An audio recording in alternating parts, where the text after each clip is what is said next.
And now let us prepare for Brother Todd Belcore, Esquire, Executive Director, Social Change. Brother Belcore. Good afternoon, good brothers. How are you? It's a true privilege to be here. I definitely want to give a special thanks to good Reverend Franklin, the shepherd of this wonderful flock. You just saw the data about how less than 40% of people who go to church think that churches are actually helping meet their needs. Certainly, this is not one of those churches. You are meeting needs here, and there's no better example of that than having the vision to have a gathering like this. Because without vision, the people perish, and certainly this is reflective of that vision.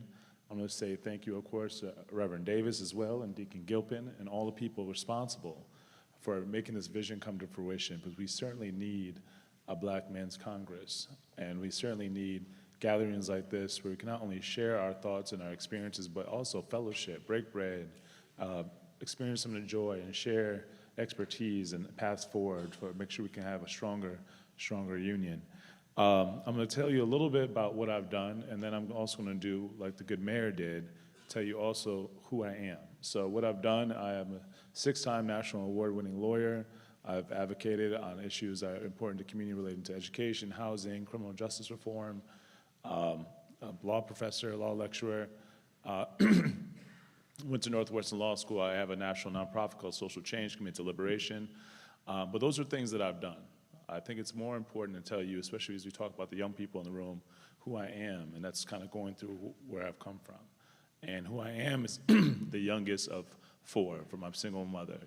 Who I am is someone whose mother raised us in the projects in the south side of Chicago. Who I am is someone who knows what it's like to be hungry, who knows what racism is like, who knows what it's like to study by candlelight because there's no lights in the house, who knows what it's like to go to sleep cold and wake up cold and wonder when the heat's going to be on.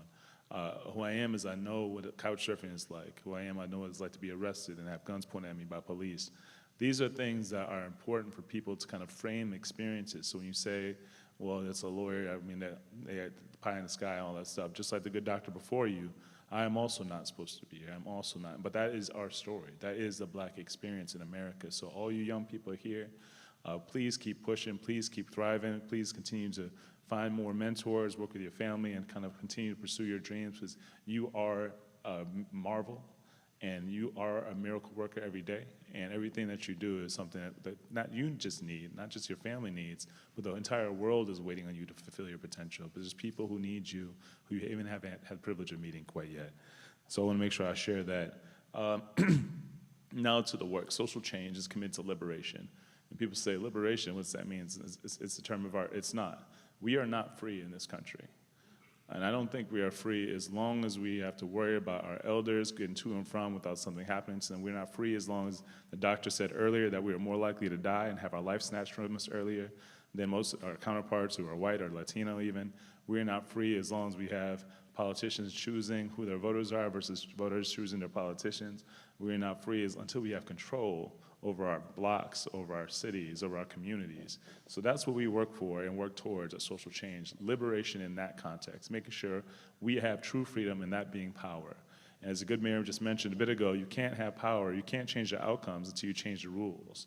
And changing the rules means changing the laws. So that's why at Social Change, in addition to working to address the urgent and immediate needs of community members through free farmers markets, free legal clinics, free health clinics that we have in our communities that are disinvested across the nation, we also work to change the laws responsible for perpetuating our oppression and making sure that the guaranteed outcome is premature death. The guaranteed outcome is more likely to be in prison. The guaranteed outcome is less likely to have education. And we've become well adjusted to the injustice in this country. And I think it's important that we take the time to take a step back and realize not only is this not normal, but to what extent are we allowing this to take place? Because as hopeless and as much struggle as we've experienced in the community, we know that we have all we need to overcome it. And we've seen countless examples in history where that's the case. So one of the things I would ask if people can raise their hand if they know someone who has not voted who could vote. All right. Another thing I'll ask is, raise your hand if you know someone who has never engaged a politician, never asked a politician for anything. If we can close those 2 loops, then we can control everything we need in our communities. If we can say, hey brother, hey sister, hey queen, let me take you to the polls. Let's do this together. Or if we can say, hey bro, I'm going to talk to the mayor, he's a good brother, he's a deacon in the church. Let's tell him some of the things you're going through. Let's share your story, share the issues that you're dealing and navigating, and let's see what we can do together to create solutions. Because if you're not at the table, you are on the menu. Meaning, like, if you're not making decisions, if you're not at the table determining who wins, who loses, you are guaranteed to lose. So one of the things we do as social change is whether we're representing black farmers, whether we're representing people in subsidized housing, whether we're representing people in prison, whether we're representing the sick, the poor, we're making sure when we're at those tables, we're fighting for people just like my mom fought for me. So we have a chance to actually fulfill our potential and do the things that we know God has given us to do. So I know there's a lot of speakers and there's a lot of folks who need some time today, so I'll be very brief. I just want to make sure I invite you to do this fight with me. I know a lot of you are already doing some incredible, outstanding work. Let me do that with you.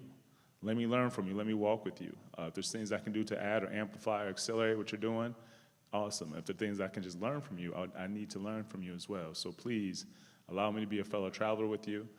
In Georgia in particular, we work on a few issues: food insecurity, fighting voter suppression, and infant mortality, because we have a really high rate of infant mortality in our communities across Georgia. And these are things that are solvable problems. These are solvable problems. We also have an international film festival, and that's important to highlight because our stories are not being told, our truths are not being told. Stories are being told about us, but they're not our stories, they're not reflecting our actual experience, our triumphs, our hopes, our dreams, and the marvels that we are. So I invite people to follow us at ATL Social Change on Instagram, Shy Social Change on Facebook, socialchange.site is our website, but get involved, and most importantly, let me see how I can be of support to you in the work you're doing. But thank you all for this blessing to be here today. I want to say a special thanks again to Reverend Davis, and please, let's network, let's see what we can do together to make more power and open up more doors for our young people. God bless y'all.